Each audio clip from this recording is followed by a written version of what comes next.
नमो नमः संस्कृत मित्राणि। केवीएस की तैयारी कर रहे सभी प्रतियोगी छात्रों का आपके अपने यूट्यूब चैनल आर्य संस्कृत एकेडमी में हार्दिक स्वागत है। प्यारे बच्चों, आज का हमारा विषय है कक्षा 6 रुचिरा प्रथमो भागा, इस पुस्तक के पाठ 4 जिसका नाम है विद्यालयः। बच्चों, आपने पाठ को पढ़ा होगा तो आपने देखा होगा कि इसमें असुमद और इषुमद शब्द का प्रयोग सिखाया गया है। तो वीडियो के अंत में हमने असुमद और इषुमद शब्द को ट्रिक के साथ कैसे याद करते हैं, दोनों में तुलना करके कैसे उसको ज्यादा दिनों तक याद रखते हैं, इन सब बातों को बताया है। तो प्लीज अगर आप हमारे चैनल पर नए हैं तो चैनल को सब्सक्राइब कर लें और वीडियो को लाइक करना ना भूलें। आइए प्रारंभ करते हैं। चतुर्था पाठा विद्यालयः। एषः विद्यालयः, यह विद्यालय है। चित्र में दिखाया गया है, यह विद्यालय परिवार है। अत्र यहाँ पर छात्राः शिक्षकाः शिक्षिकाः च सन्ति। अब यहाँ पर देखो बच्चों, छात्राः इसका अर्थ लड़के भी हो सकता है और लड़कियां भी हो सकता है, तो इसका हम दोनों अर्थ निकालेंगे। यहाँ पर लड़के लड़कियां, शिक्षक शिक्षिकाएं हैं। चित्र में आप देख भी रहे हैं, बालक हैं, बालिकाएं हैं और उनके अध्यापकगण हैं। ऐसा संगणक यंत्र प्रयोगशाला, यह कंप्यूटर की प्रयोगशाला है। अब यहाँ पे ध्यान दो बच्चों, प्रयोगशाला जो है लता की तरह आकारांत स्त्रीलिंग है, इसीलिए यहाँ पे ऐसा सर्वनाम पद आया हुआ है। ऐसा, इसका मूल प्रातिपदिक क्या है, आप भूले तो नहीं है ना? एतद, बार बार याद दिलाते रहेंगे, आप बिल्कुल ना भूलिए, दकारांत है। एतानि संगणक यंत्राणि सन्ति, ये सब संगणक यंत्र हैं अर्थात कंप्यूटर हैं। अब संगणक यंत्र जो है ये आकारांत नपुंसक लिंग है, इसीलिए एतानि आया हुआ है। जैसे फलम फले फलानि, तो वैसे संगणक यंत्रम संगणक यंत्रे संगणक यंत्राणि। इसके बाद उद्यान का चित्र है पुस्तक में, तो लिखा हुआ है एतत् अस्माकं विद्यालयस्य उद्यानम अस्ति, यह हमारे विद्यालय का बगीचा है। उद्याने पुष्पाणि सन्ति, बगीचे में फूल हैं। उद्याने में कौन सी विभक्ति है बताइए? बहुत अच्छे, इसमें सप्तमी विभक्ति का एक वचन है। वयम अत्र क्रीडामः पठामः च, वयम माने हम सब, अत्र यहाँ पर क्रीडामः खेलते हैं, पठामः च और पढ़ते हैं। इसके बाद बच्चों दो बच्चों का संवाद है। बालक का नाम है प्रणवः और बालिका का नाम है ऋचा। दोनों संस्कृत में संवाद करते हैं, तो आइए देखते हैं क्या संवाद करते हैं। ऋचा कहती है तव नाम किम, तुम्हारा क्या नाम है। अब यहाँ पे तव नाम किम ये वाक्य दे दिया जाएगा और आपसे पूछ लेगा तव अस्मिन पदे का विभक्ति, इस पद में विभक्ति कौन सी है? तो कौन सी विभक्ति है? षष्ठी विभक्ति है। यह जो आपका युष्मद शब्द है, युष्मद शब्द का षष्ठी विभक्ति एक वचन में तो बनता है। तो मतलब तेरा अर्थात तुम्हारा। तो तव नाम किम, तुम्हारा क्या नाम है। प्रणव उत्तर देता है मम नाम प्रणवः, मम मेरा। अब ये मम में अस्मद शब्द है, षष्ठी विभक्ति का एक वचन है। कौन सा शब्द है? अस्मद। तो मेरा नाम प्रणव है। तव नाम किम, पुनः प्रणव जो है ऋचा से प्रश्न करता है। ऋचा उत्तर देती है मम नाम ऋचा, मेरा नाम ऋचा है। तुम कुत्र पठसि, ऋचा पुनः प्रश्न करती है तुम कुत्र पठसि, तुम कहाँ पढ़ते हो। प्रणव उत्तर देता है अहम अत्र एव पठामि। दोनों विद्यालय के सम्मुख खड़े हैं, तो प्रणव कह रहा है मैं यहीं पर ही पढ़ता हूँ। अत्र माने यहाँ, एव माने ही। अत्र और एव ये दोनों अव्यय पद हैं। कैसे पद हैं? अव्यय पद हैं। ऋचा पुनः अपना मत व्यक्त करती है अहम अपि अत्र एव पठामि, मैं भी यहीं पढ़ती हूँ। अब दोनों एक साथ बोलते हैं इदानीम आवाम मित्रे स्वा, अब हम दोनों मित्र हो गए, क्योंकि आप भी यहीं पढ़ती हैं और मैं भी यहीं पढ़ता हूं, तो हम दोनों क्या हो गए? मित्र हो गए। अब इस अनुच्छेद में जो ध्यान देने वाली बात है बच्चों वो यह है कि जो इदानीम आया हुआ है यह अव्यय पद है। इसका अर्थ होता है अब अर्थ वाले और भी अव्यय होते हैं जिनको हम आपको बताते हैं। कौन कौन से? अधुना, इदानीम, संप्रति, सांप्रतम, इन सभी का अर्थ होता है अब। और क्या ध्यान देने वाली बात है कि जो मित्रे है, मित्रे अस्मिन् पदे का विभक्ति किम वचनम अस्ति। ये प्रश्न बन सकता है, मित्रे अस्मिन् पदे का विभक्ति किम वचनम अस्ति, इस पद में क्या विभक्ति है और वचन कौन सा है। तो आप सभी जानते हैं मित्र शब्द जब शाखा के अर्थ में आता है, ये ध्यान से सुनिएगा, मित्र शब्द जब शाखा के अर्थ में आता है यानी फ्रेंड के अर्थ में आता है तो वह नपुंसक लिंग में होता है। और अगर इसको हम पुल्लिंग में कर देंगे तो उसका अर्थ सूर्य हो जाता है। तो इसीलिए यहाँ पे मित्रे में नपुंसक लिंग का द्विवचन है, प्रथमा विभक्ति द्विवचन। जैसे फलम फले फलानि वैसे मित्रम मित्रे मित्राणि। कक्षा के प्रारंभ में भी हम भी आपको यही कहते हैं, नमो नमः संस्कृत मित्राणि। वहां पे मित्राह नहीं कहते क्योंकि मित्राह तो बहुत सारे शोर के लिए कहा जाएगा। इसके बाद ध्यान देने वाली तीसरी बात क्या है कि जो स्वा है, स्वा अस्मिन् पदे मूल धातु का, इस पद में मूल धातु कौन सी है? तो इसमें मूल धातु कौन सी है? अस, जिसका अर्थ होता है। उसका रूप चलता है अस्ति अस्ता संति, अस्ति अस्था अस्थ, अस्मि स्वा अस्मः। तो ये उत्तम पुरुष द्विवचन का रूप है अस धातु का। समझ गए? बहुत अच्छे। आगे देखिए अगला संवाद जो है, एक अध्यापिका अपनी छात्राओं से कुछ संवाद कर रही है। आइए देखते हैं क्या संवाद कर रही है। शिक्षिका कहती है, छात्राः यूयं किम कुरुथ, हे बालिकाओं तुम सब क्या कर रही हो। छात्राः सभी बालिकाएं एक साथ उत्तर देती हैं, आचार्य वयम गच्छामः, हम सब जा रही हैं। अब यहाँ पे ध्यान दो बच्चों, आचार्य में संबोधन का एक वचन है, क्योंकि आचार्य जैसे लता संबोधन में क्या बनता है? लते। उसी तरह से आचार्य का संबोधन में बनता है आचार्य, रमा का रमे। शिक्षिका पुनः प्रश्न करती है, यूयम कुत्र गच्छथ, तुम सब कहाँ जा रही हो। छात्राः सभी छात्राएं उत्तर देती हैं, वयम सभागारम गच्छामः, हम सब सभागार जिसको असेंबली कहते हैं, प्रार्थना सभा, वहां जा रही है। अब यहाँ देखिए यूयम का उत्तर वयम में आ रहा है। यूयम माने तुम सब और वयम माने हम सब। शिक्षिका पुनः प्रश्न करती है, युष्माकं पुस्तकानि कुत्र सन्ति, तुम सबकी किताबें कहाँ हैं। छात्राएं उत्तर देती हैं, अस्माकं पुस्तकानि अत्र सन्ति, मेरी किताबें यहाँ हैं। अब यहाँ युष्माकम और अस्माकम में षष्ठी विभक्ति का बहुवचन है। युष्माकम युष्मद शब्द का रूप है और अस्माकम अस्मद शब्द का रूप है। ये हम आपको अंत में अच्छे से बताएंगे। अगला संवाद जो है एक अध्यापक का अपने दो छात्रों के साथ है। इस संवाद के माध्यम से अस्मद और युष्मद का द्विवचन में कैसे प्रयोग होता है यह सिखाया गया है। तो देखिए शिक्षक कहता है, छात्रों हे बच्चों, इवाम किम कुरुथः, तुम दोनों क्या कर रहे हो या क्या करते हो। अब इवाम जो है ये प्रथमा विभक्ति द्विवचन का रूप है क्योंकि यहाँ कर्तव्य के रूप में आया हुआ है, और कुरुथा में क्री धातु है जिसका अर्थ होता है करना, और मध्यम पुरुष का द्विवचन है। छात्रों दोनों छात्र उत्तर देते हैं, आचार्य आवाम श्लोकम गायावः, हम दोनों श्लोक गाते हैं। शिक्षक कहते हैं, शोभनम वेरी गुड, किम एवाम श्लोकम न लिखता, क्या तुम दोनों श्लोक नहीं लिखते हो।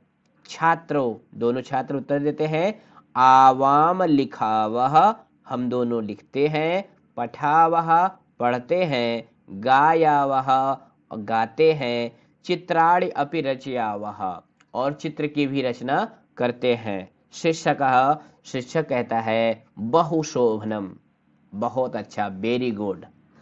जिसको आप इंग्लिश में वेरी गुड कहते हैं ना, उसी को संस्कृत में क्या कहते हैं? बहुशोभनम, अति सुंदर। अब इस अनुच्छेद में विचारणीय बिंदु क्या है कि लिखावह में कौन सी धातु है? लिख धातु है। कौन सी धातु है? ध्यान से, लिख धातु है। पठावह में आप सभी जानते हैं पठ धातु है, बिल्कुल बताने की जरूरत नहीं है। गायावह में गय धातु है। कौन सी धातु है? गय। गय का अर्थ होता है गाना। और रचयावह में रच धातु है। 4 धातु यहाँ पे लिखी गई है, आप ध्यान से देखिए कितनी धातु लिखी गई है? 4। कौन कौन सी? लिख, पठ, गय, रच। अब इसमें जो पठ धातु है और गय धातु है, ये दोनों जो आपका प्रथम गण है भवादि गण, इस गण की धातु है। और जो लिख धातु है, यह जो आपका छठा गण है तुदादि गण। ध्यान से सुनिएगा बच्चों, क्योंकि बहुत सारे बच्चों को लगता है जब पठती भवादि गण की है तो लिखती भी भवादि गण की होगी, लेकिन ऐसा नहीं है। लिख धातु जो है ये तुदादि गण की धातु है। किस गण की? तुदादि गण, जो आपका छठा गण है। समझ गए ना? बहुत अच्छे। और जो रच धातु है ये 10वां गण है, जो चुरादि गण, उसकी धातु है रचयति। छोटी छोटी बातें हैं जो आपको एक एक नंबर पेपर में दिलाएंगे और आपका सिलेक्शन करवाएंगे। तो इस तरह से बच्चों आपने पाठ पढ़ लिया। अब हम अस्मद और युष्मद के रूप पर आते हैं कि अस्मद और युष्मद का रूप कैसे याद करते हैं जिससे ये भूले नहीं। तो अस्मद और युष्मद शब्द में जो ध्यान देने वाली बात है वो यह है कि ये सर्वनाम शब्द है और ये अलिंग शब्द है। अलिंग शब्द क्यों कह रहे हैं? क्योंकि इनका कोई लिंग नहीं होता है। यह प्रश्न यूपी टीजीटी में पूछा गया था, इसलिए बता रहे हैं, ध्यान से सुनिएगा। जहां आपने देखा एतद शब्द, तद शब्द, किम शब्द, ये जो सर्वनाम शब्द हैं इनके रूप तीनों लिंगों में अलग अलग होते हैं, लेकिन ये अस्मद और युष्मद ये अलिंग शब्द हैं, इनका कोई लिंग नहीं होता है। समझ गए? बहुत अच्छे। अब इसका रूप देखिए। अहम आवाम वयम, माम आवाम अस्मान, मया आवाभ्याम अस्माभि, मह्यम आवाभ्याम अस्मभ्यम, मत आवाभ्याम अस्मत्, मम आवयोः अस्माकं, मयि आवयोः अस्मासु। इनका अर्थ देखिए। अहम, अहम माने मैं, आवाम माने हम दोनों, वयम माने हम सब। अब ये जो है उत्तम पुरुष के कर्तृपद भी होते हैं। जो उत्तम पुरुष का जो क्रिया हम पढ़ते हैं ना, पठामे, पठावह, पठामा, ये उनके सब्जेक्ट हैं। पठामी का कर्ता हमेशा अहम होता है, चाहे वो लिखा हो या ना लिखा हो। पठामह का कर्ता हमेशा वयम होता है, चाहे वो लिखा हो या ना लिखा हो। उसके बाद द्वितीय से आगे का अर्थ देखिए। माम, माम मतलब मुझको, मया मेरे द्वारा। वाच्य परिवर्तन में प्रथमा और तृतीया का रूप बहुत पूछा जाता है। मह्यम मेरे लिए, मत मुझसे, मम मेरा, मई मुझ में। जैसे मुझ में बुद्धि है तो क्या कहेंगे? मई बुद्धि अस्ति। जो अर्थ एक वचन का है वही सेम अर्थ बहुवचन का भी होगा। इसके बाद इस शब्द का एक शार्ट रूप भी बनता है, संक्षिप्त रूप, 3 विभक्तियों में। तो किसमें किसमें बनता है देखिए। द्वितीया में, चतुर्थी में, षष्ठी में। द्वितीया में क्या बनता है? मा नौ ना। चतुर्थी में मे नौ ना। षष्ठी में मे नौ ना, ये बनता है। आप देख रहे हैं कि द्विवचन में और बहुवचन में संक्षिप्त रूप में समानता है। एक वचन में भिन्नता है कि द्वितीय विभक्ति में मां बनता है और चतुर्थी और षष्ठी में। इस रूप में जो बच्चे गलती करते हैं वो किस किस पद में करते हैं वो हम आपको बताते हैं। बच्चे ज़्यादा गलती करते हैं तो चतुर्थी के बहुवचन में असमभ्यम में और पंचमी के बहुवचन में असमत में। अभी जो ये राजस्थान आरपीएससी सेकंड ग्रेड का पेपर हुआ है संस्कृत का, इसमें भी ये दोनों रूप पूछे गए थे, असमभ्यम और असमत। इसमें बच्चों को गलत कराने के लिए अस्माभ्यम लिखा होता है। अब यहाँ पर आसमान में भी माँ के बाद दीर्घ आ है, अस्माभि में भी माँ के बाद दीर्घ आ है, तो बच्चे गलती कर देते हैं। यहाँ कहेंगे अस्मभ्यम होगा कि अस्माभ्यम होगा। कई बार याद रहता है लेकिन फिर वहां जा करके मन में जो है दुविधा हो जाती है, और दुविधा में दोनों गए न माया मिली न राम। तो मन में कभी भी दुविधा नहीं लानी है, ये आपको ध्यान रखना है कि अस्मभ्यम और अस्मत, यहाँ पे माँ पे दीर्घ नहीं है। अस्माकम में भी दीर्घ है और अस्मासु में भी दीर्घ है।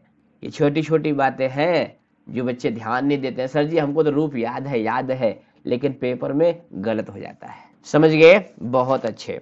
इसके बाद युष्मद शब्द है, ये भी सर्वनाम शब्द है, अस्मद की तरह अलिंग शब्द है। इसके रूप देखिए, त्वम इवाम यूयम, त्वाम इवाम युष्मान, त्वया इवाभ्याम युष्माभि, तुभ्यम इवाभ्याम युष्मभ्यम, त्वत इवाभ्याम युष्मत, तौ इवयोः युष्माकम, त्वयि इवयोः युष्मासु।